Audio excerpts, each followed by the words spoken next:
So I have ADHD, and that can cause quite a few problems in my homeschool and just in my life in general. But by learning these things about me and how the ADHD affects my homeschool, it's also allowed me to modify things, to learn how to reel myself in and what boundaries I need in order to be successful. And even at times, actually turn some of those struggles into strengths. So let's talk about it. The first thing I struggle with, mess bothers me, like to the point that I can be paralyzed by the mess around me and not be able to get anything else done.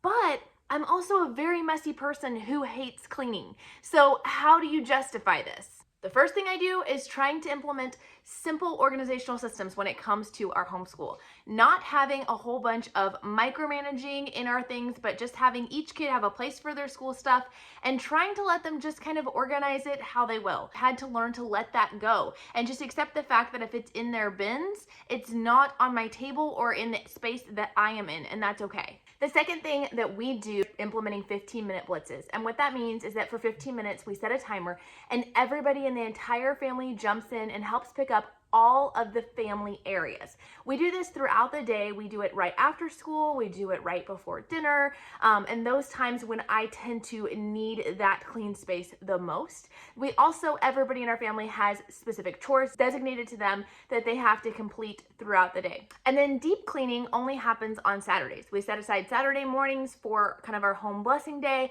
And that's when I do any deep cleaning tasks that need to be done.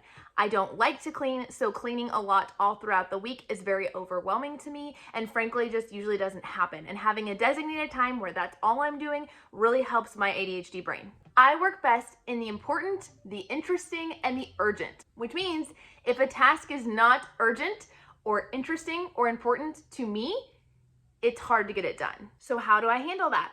Well, it's simple. I create false urgency to different tasks.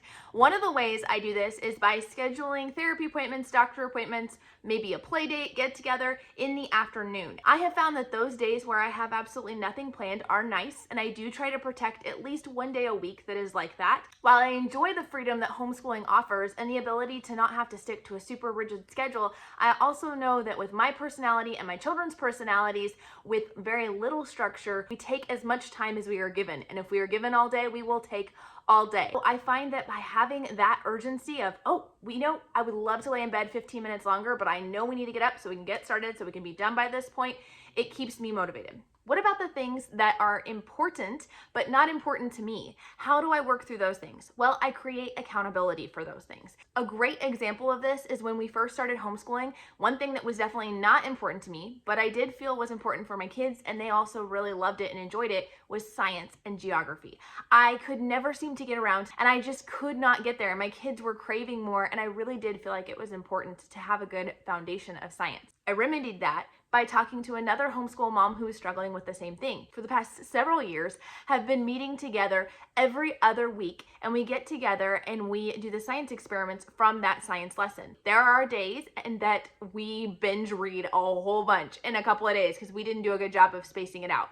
But by having that importance there, by having that accountability there, all of a sudden now I tend to be better about making sure that we do a little bit each day. Another thing about me is that planning can be my best friend or my worst enemy. I can spend days, weeks, or months planning a curriculum or planning different activities we're gonna do. And the truth is, by the time we actually get to doing that activity, I'm sick of it.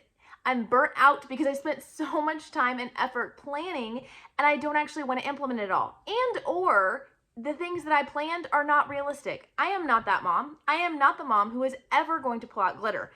Ever. So why would I even have it on a list of activities to do? I've had to be more realistic with myself and actually recognize what kinds of things will I actually make time for when life gets crazy, what is worth planning and what is not. Now, on the flip side of that, if I don't do any planning, I have what my husband affectionately calls if you give a mouse a cookie days. I will end up doing a little bit of everything and finishing absolutely nothing as I desperately seek a dopamine rush. And it is not a good thing. There are days where if I channel that a specific way, it can be helpful, but in general, those days are actually very defeating and very frustrating, and honestly leave me feeling pretty bad as a homeschool mom. Things I like to do on a regular basis to prevent this from happening is just selecting 3 priorities for the day. These are 3 things that no matter what, I want to accomplish these things.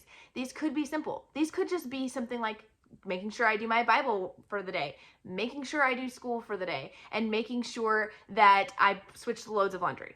Or other days, it might be more complex. Yes, there may be more on my to-do list than that, but sometimes having all of those things on my to-do list is very overwhelming and I can kind of shut down. So by focusing on the first 3 things, then I can go to whatever I have time for the rest of the day. Now, how do I actually funnel in that energy and use those if you give a mouse a cookie days for good?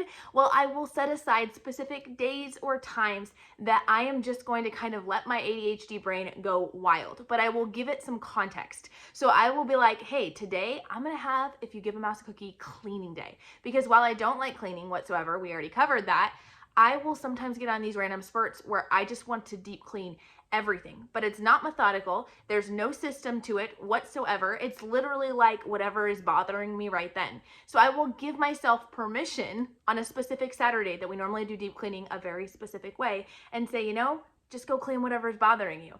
Or I'll say, today is a day that I was gonna work on life of the mundane stuff.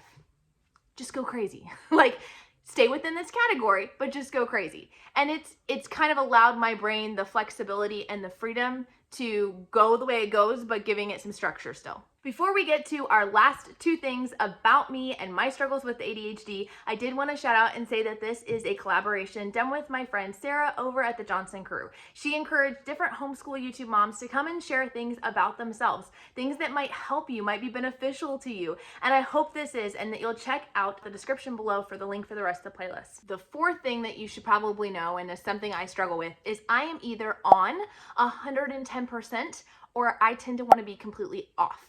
And there isn't a whole lot in between, but a lot of life happens in the in-between. And so I've had to learn ways to prevent laziness, to prevent myself from getting stuck in a funk and just kind of going down a rabbit hole of social media or other time wasters. One of the ways that I do this is by not wearing loungewear in my homeschool. Now, please hear me when I say that this is my rule for myself.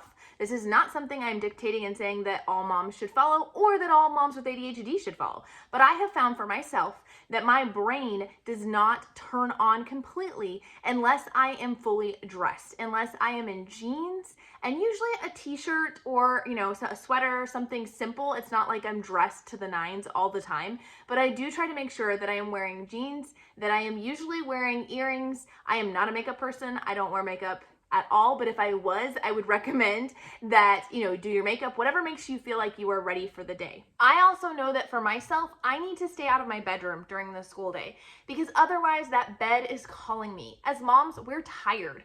And yes, it is good for us to rest, and I do rest, but our school time is not that time. So I try to stay out of my room, and if I am particularly dealing with a funk that day, sometimes I'll go so far as to lock my bedroom door so that I can't even just sort of accidentally find myself wandering in there. Another thing I do for these just daily tasks is setting timers and keeping myself motivated that way. So I'll look at a mundane task that I don't really care to do, and I'll tell myself, you don't have to do the whole thing. You just need to do 10 minutes of it.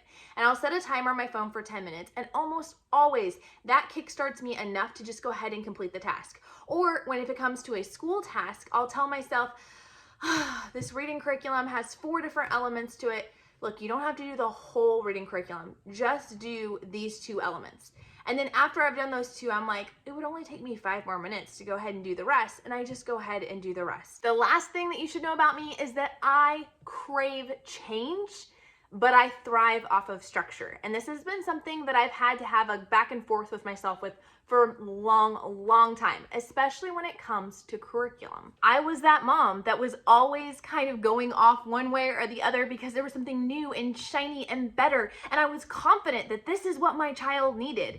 And it ended up with a lot of inconsistencies. It ended up with us changing curriculums so many times that my poor kids were really confused in those early years and cost me hundreds of dollars. I have learned after many years, and honestly, with the Lord's help, that I can find ways to use this desire for change, use this ability to always look at how can I be doing things better. And instead of constantly changing curriculums, using that to make pivots in my homeschool. So I'm able to look at a problem in our homeschool and go, you know what? Maybe it's not a curriculum change. Maybe it's just a matter of we need to change what time of day we're doing it. Maybe it's a matter of we need to switch up the method in which we do it. Maybe we need to add something or take something away. And that has been something that has allowed me that opportunity to change and have that flexibility, but also not to completely like pivot and shift so hard that my kids suffer those consequences. Now, that does not mean we don't change curriculum, but for the most part, at this point in my homeschooling journey, I do not change curriculum mid-year, or if I do, I wait for a natural shifting point. There are always exceptions. I have 100% made changes in between those times, but I try to be less impulsive about it and more strategic about it. Another thing I do to help me with that whole desire to have change, but really thriving off of structure, is I have routines set for myself, not a schedule, so it's not married to a specific time, or it is very, very, very detailed outlined, but it allows me some changes within there or some flexibility. So I might start my day at 7 one morning, and I might start my day at 8:15 at another point, and I might start my day at 10 o'clock at another point, but we're going to follow the same routine. We're just going to bump it a little later. I do have a target time that I shoot for, which is 8:15 every morning. But there are obviously days where that's going to need to change and adjust, and that's perfectly fine. I would love to know if these are any of the things that you struggle with as well. Drop them down in the comments, and be sure to go check out the playlist of all the other moms sharing things about themselves that you may not know. Talk to you guys later. Bye.